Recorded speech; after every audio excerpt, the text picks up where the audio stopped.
Welcome to the History and Games podcast, where I talk about how history is viewed through the lens of video games. And today I wanted to talk to you about one of the most important and influential historical game series that exists, Assassin's Creed. More namely, how did it become the historical game series? This is going to be more of an opinion-based episode, since a lot of my experience with the series is based around when I was introduced to the games, how I've gotten back into the series, and what I see in the discourse online. And I feel this is important to clarify before I begin, as my personal experience varies wildly from other people's experience. If your opinion or experience with the series differs from mine, please feel free to let me know. I also plan on talking about the series in future episodes, so stay tuned if you want to hear more about Assassin's Creed. Also, a last little update I wanted to toss in. On Monday, I start a new job. I'm really excited to start, but depending on how busy I might be, I might need to adjust the schedule of the show. I'll be sure to let you know of any changes that I might make. I'll probably have to reshoot the introduction episode, which I'll be happy to do, since I want that episode to be a reflection of what the show currently is. And with that introduction out of the way, let's begin. I feel that as far as historical games go, no series casts a larger shadow than Assassin's Creed. Even the Total War games, as much as I love them, and yes, I do plan on talking about them, can't match the cultural reach that the Assassin's Creed franchise has, at least here in the US. And I have the numbers to prove that. As of November 27th, 2020, the 12th mainline game in the series, Assassin's Creed Valhalla, had 1.8 million players, and helped Ubisoft have one of the most profitable quarters as of February 2021. Which is great. I personally am not a fan of the choices made in the game, as far as history goes. Seriously, killing priests forces you to reload a save in a Viking game, among a myriad of other issues, of course. But clearly, people like the Assassin's Creed franchise, and why not, right? Right off the bat, the premise of the Assassin's Creed series is cool as hell. Playing as someone who hides in the shadows and hunting down powerful figures, it's a popular premise that has seen use countless times in a myriad of media, be it books, film, television, and video games. So, what is it about the series that creates such a draw from a large portion of the video game market? I like to think I've technically been with the Assassin's Creed series since the beginning, but in reality, that's technically not true.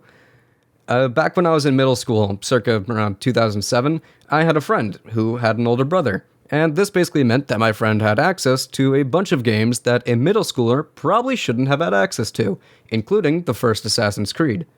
I remember vividly going to his house one day and watching him play the game, how cool it was to see someone parkour around an ancient city, killing guards and doing secret assassinations. The key word here is watch, since my friend didn't actually let me play the game, but I digress. When the second game was revealed, I pre-ordered it and played it on my Xbox 360, and I've been loving the series ever since, maybe taking a break here and there between Unity and the other games. I even remember after beating Assassin's Creed 2, I went over to my dad and told him how enamored I was with the story of the game, since it was the first time I ever played a game that made an attempt at creating a relatively emotionally complex story. I will note, however, that I didn't buy into the series back then out of a love for history. I bought it because, simply put, it was cool. And I feel this is probably the most important reason as to why it eventually spread throughout my school as one of the most popular games to play. It was simply a really cool premise. Not only was this during a time where parkour was having its time in the internet spotlight, but the games themselves bred a power fantasy where the player could hide in the shadows whilst meddling in the affairs of those who hold seemingly limitless power. The iconic imagery of the hidden blade and the assassin's garb helped create something immediately recognizable the series could be attached to, with those two items appearing in basically every Assassin's Creed following the original.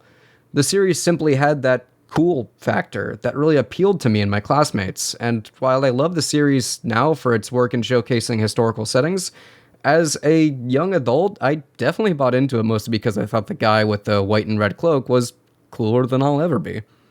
One of the common things I see online whenever I hear people talk about the future of the Assassin's Creed series is people not theorizing where the story is going to go or how the characters are going to change, but rather the discussion is more focused around where the next game is going to be set. And I think that is a part of the allure of discussing a series like Assassin's Creed. And What do I mean by that? Well, the overall premise of the series is that you are an Animus, a full body controller that links with your mind and DNA and allows you to look into the lives of your ancestors who came before you. In gameplay, this doesn't really affect much. Most of your experience with the Animus in the games is how the game creates artificial barriers and desynchronizations instead of the typical game over screens. However, this premise allows for quite a lot of freedom in when and where the game is set. Ask anyone who has done a family tree project in school, and they will tell you how much your family tree spreads out, even over just a couple generations. Meaning you can quite easily establish a generational connection from just about anywhere in the world with the right host in the Animus. It means that effectively, you have a premise that allows you to explore any time period you want, while still being able to fit into a typical Assassins versus Templars story structure. From the perspective of the consumer, this, in my opinion, drives the discussion further from the story and more towards the setting, almost as if the setting itself is a character. Which, in the Assassin's Creed games, I find that to be very true. It creates a natural engagement loop where anytime discussion is happening regarding the series, there's bound to be people asking, well, what have they said during China, during the Three Kingdoms period? Or what if we went back to ancient Rome? Or Berlin in World War I? Or Japan during the Sengoku period? For me, it's almost more fun to imagine and discuss an Assassin's Creed potential setting than to play an Assassin's Creed game. And now for the fun part. This is the Unnamed Games Pitch segment, where you can submit a pitch for a game that you would potentially like to see made. Since I plan on talking about Assassin's Creed throughout several episodes, at various points in the future, I decided to do something fun with it. For the Assassin's Creed episodes, I would like you to submit where you want the Assassin's Creed franchise to go. You can send these pitches to historyandgamespodcast@gmail.com. I tweet out about a week before the episodes come out about what the topic of the next episode is going to be, so you have some time if you want to submit a pitch. And regular disclaimer, of course, I do not ever expect these pitches to become games. Games are incredibly hard to make, and this is more so to let me hear from you, the audience, as to what historical settings you want to see. For today, I'm pitching an Assassin's Creed game I've always wanted to see made, and that's a game set in early 1900s China, the end of the Imperial Age and the beginning of the Kuomintang period in Chinese history. Here's a bit of history for context. The Qing dynasty, first established in 1644, was in decline since its defeat in the First Opium War, and by 1900 had weathered multiple rebellions as well as foreign intervention in those rebellions. The final blow to the Qing came in the form of the Jinhai rebellions, which over the course of many years slowly chipped away at the Qing until the success of the Wuchang Rebellion led to the defeat of the Qing and the establishment of the Kuomintang as the first Chinese republic. Important figures range from Sun Yat-sen, an important organizer of many of the rebellions, to Yuan Shikai, a general who proclaimed himself emperor. It's an incredibly dense and interesting piece of history that I'm surprised hasn't made its way into more video games. Although, in my opinion, that could probably be at least partially attributed to American xenophobia towards Chinese stories. I plan on talking about this period in history later on when discussing a certain cancelled game with an atrocious title, so stay tuned for when that episode drops. So, how would the game itself play? Well, this is where we start to run into some problems. China is, for lack of a better word, absolutely massive. For reference, Assassin's Creed Odyssey, the largest world in the game's series, consists of the majority of Greece and the Aegean Islands. China is approximately 73 times bigger than modern Greece. So we're gonna have to cut some areas up. And I think the best way to go about this is to focus on the areas in China that are more closely tied to this portion of Chinese history. The three areas I am picturing right now are Guangdong Province, the Yangtze River Estuary, and Beijing. These three areas feature some of the most heavily populated areas in China, and were heavily urbanized even in the early 1900s. This means having to create many heavily detailed urbanized areas in the game to better represent the scale of the period, and I think that would play really well with the parkour focus of the Assassin's Creed series. Playing it would be very similar to Syndicate, given how close the two time periods are. I do think the ranged gameplay could be expanded to accommodate rifles a little bit, but it's also probably fine if they limit the player to just one-handed firearms.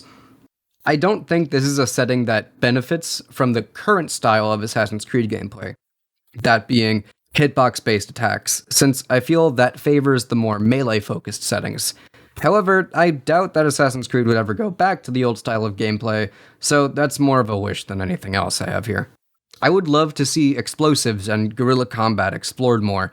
Assassin's Creed 3, I feel, got that right when patrolling your homestead. Overall, I would want it to play similarly to the other Assassin's Creed games, so I don't feel like I need to go further in depth when discussing the gameplay. As for the story, like last time, I don't think I'm the one who should be writing this story, and in situations like this, I personally prefer to paint with broad strokes. Overall, I think the Jinhai Rebellion, along with figures like Sun Yat-sen, fall in line with the archetypical assassins, striking from the shadows at those who hold power over the common person. I'm not sure if the Qing should be Templars, but I would find it interesting if the Templars and Assassins had a common enemy in the Qing and worked together to bring them down. But like I said, I prefer to use broad strokes for these kind of stories. I prefer someone with more knowledge regarding the setting and personal attachment to write this kind of story. And that's it for the show today. Remember to share the show if you like it, and feel free to ask me any questions on Twitter or Instagram. This is a bit of a different episode from what I normally do, but this is kind of the experimentation phase of the podcast, so let me know what you think of it. I plan on doing multiple episodes on the Assassin's Creed series since it's such a monolith in the historical games genre. I hope you have a great day, and stay safe, everyone.